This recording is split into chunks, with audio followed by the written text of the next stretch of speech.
Hello Players Club. We're going to talk about today reversal candlesticks again. This is the third month we talked about reversals. First month we talked about hammer and hangman. Second month we talked about morning star and evening star. And this month we're going to talk about dojis. A doji is identified where the open and the close is near the same price point. A doji can be any color. It can be red.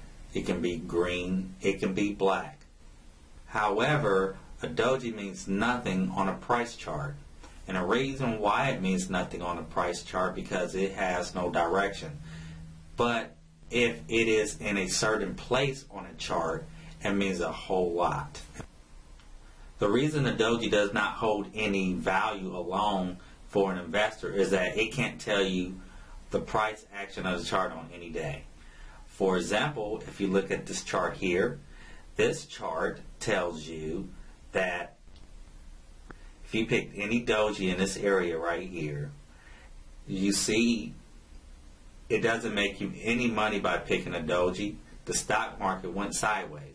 That's why it's important to find out where the doji is on the chart. And we'll show you that here in a second. But let's recap. A doji looks like a cross, okay? And the reason why it looks like a cross is because it opens and closes near the same price point. Also, because the doji opens and closes near the same price point, looking like a cross,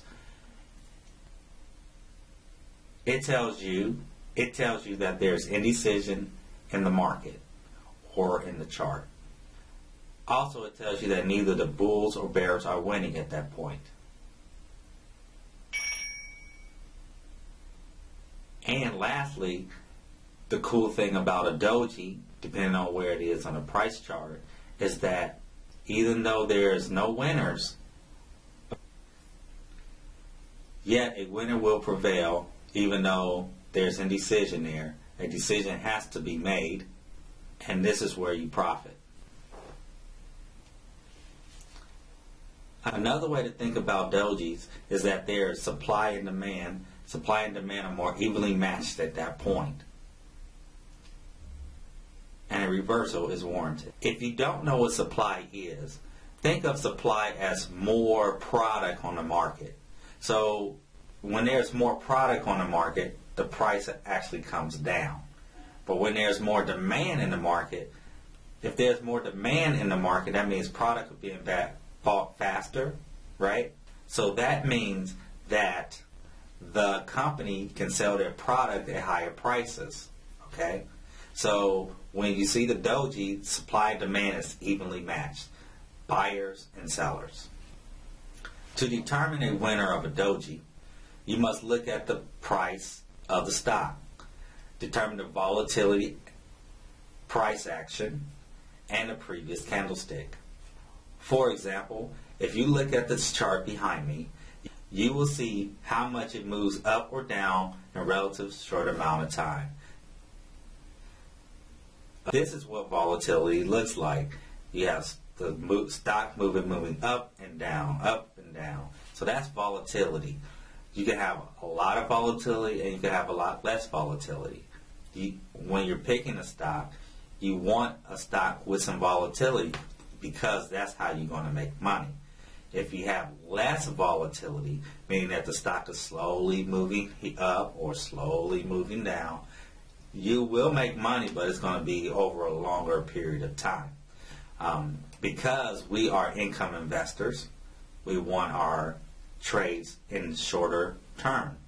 We want to make our money and we want to get out so that we can make more money elsewhere.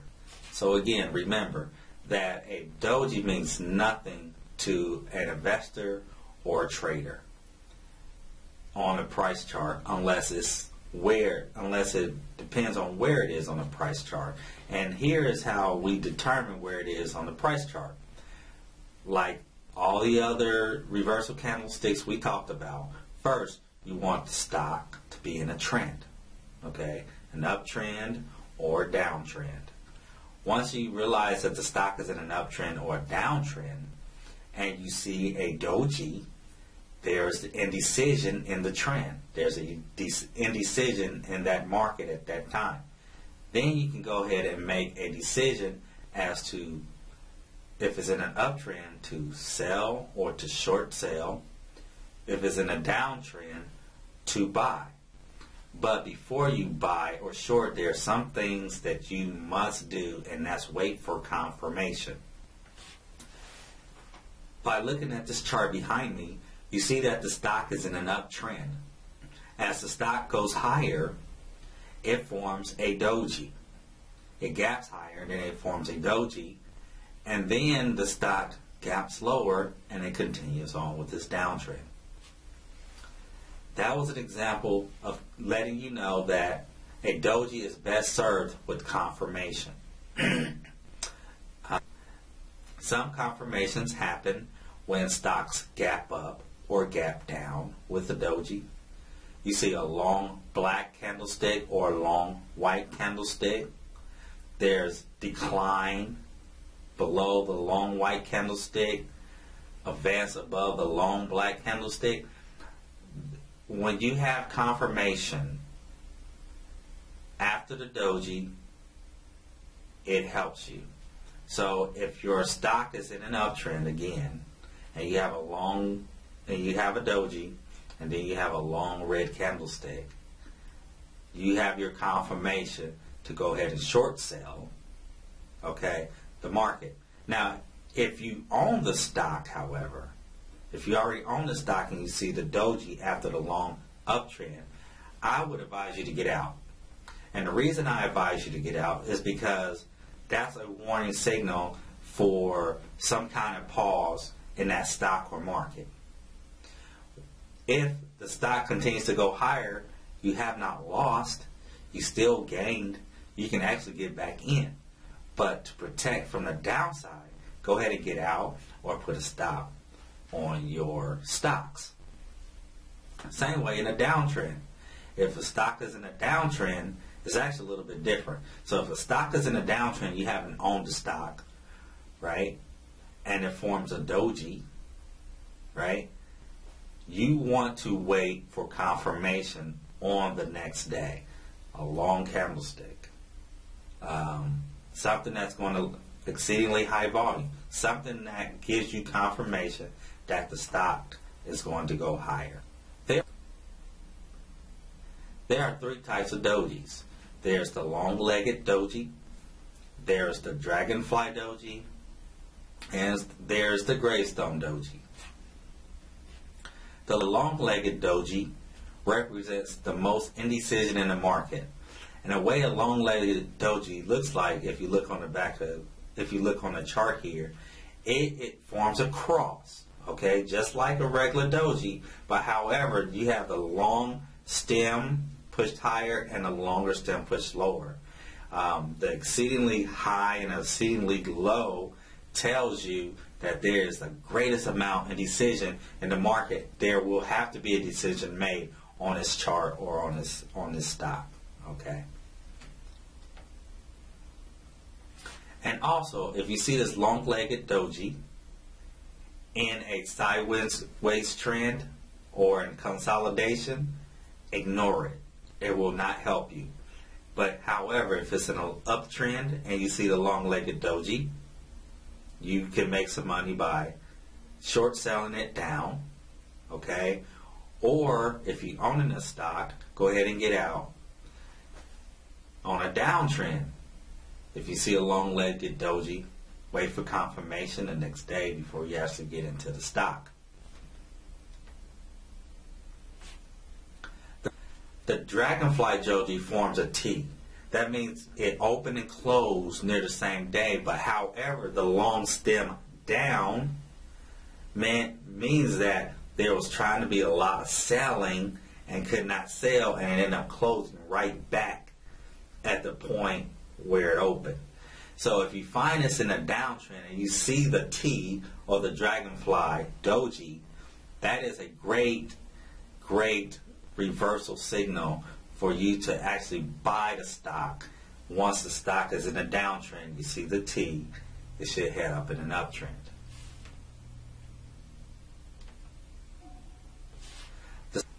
The same with the Gravestone doji. The Gravestone doji is basically upside down, like that if you look on the chart, an upside down T.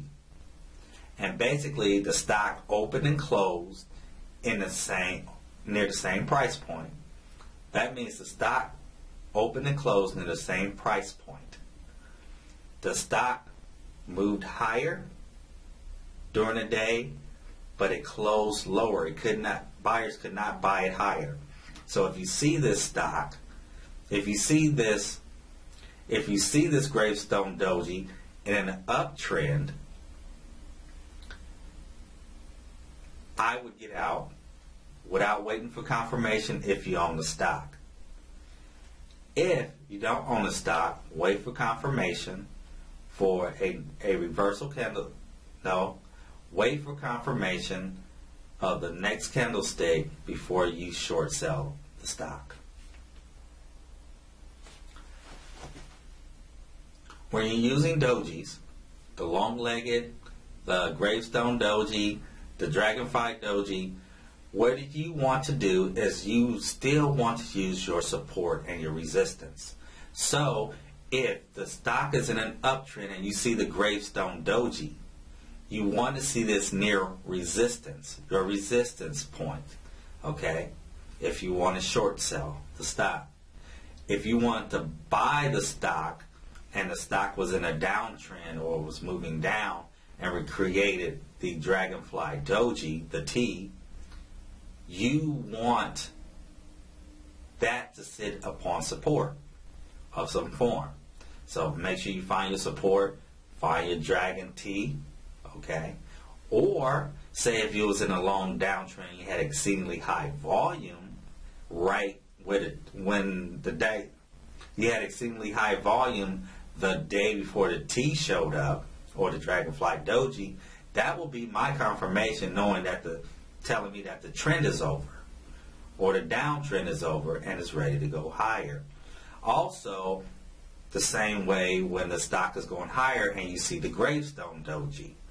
When you see the stock in an uptrend and you see exceedingly high volume towards that end of the trend, especially if you had a long uptrend and you see the Gravestone doji and then you had exceedingly high up volume, what it means is that it expelled all of the volume, all of the buying volume. It's got to change. It's got to reverse a while.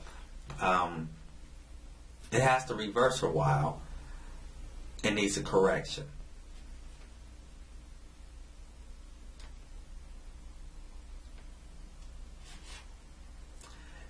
This stock, J&J, has a bunch of different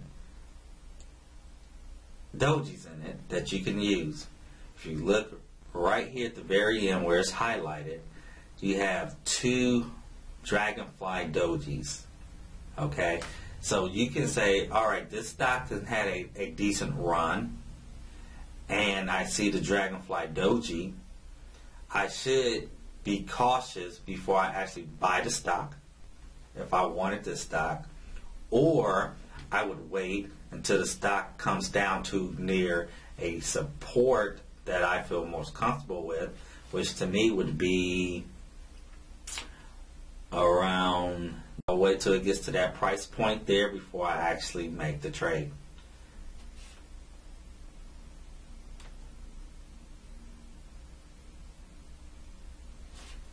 Here is one stock.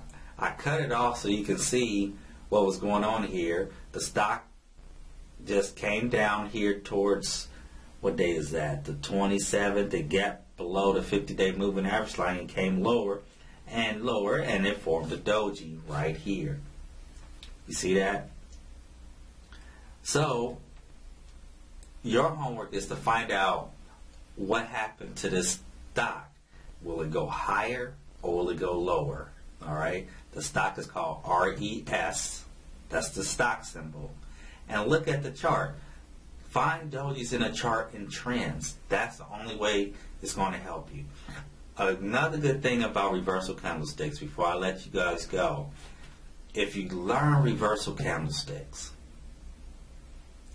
it can help you better determine when to take your money out of mutual funds, out of your index funds, and put it in your money market account, or put it in a bond for a moment, or a bond fund for a moment.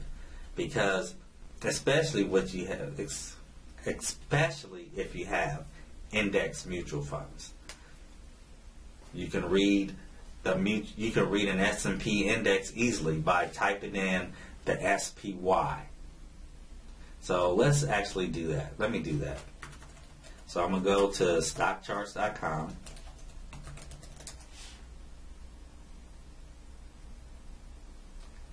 The SPY means the S&P 500 or the 500 index. So if you had the S&P 500 index mutual fund, you can read the tea leaves. So here is on the, what day is this? On the April 3rd, the index created a hammer. After an exceedingly long uptrend for the past few years, the S&P formed a hammer right here, if you can see it right here near the top. Okay, and now the market looks like it's receding down.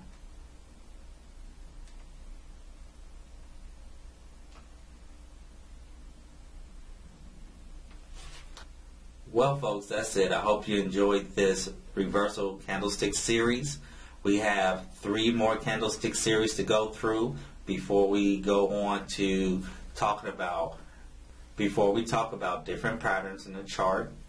We also want to go over different indicators that you can use to incorporate in your charts to help you make a better determination on when to purchase stocks, or when to sell stocks, or when to short sell stocks. Okay? So I hope everyone has been enjoying Players Investment Club. If you are or not, please let us know. Go to www.playersclub.com, go over to the customer service page, and let us know what you think about your club. Thank you.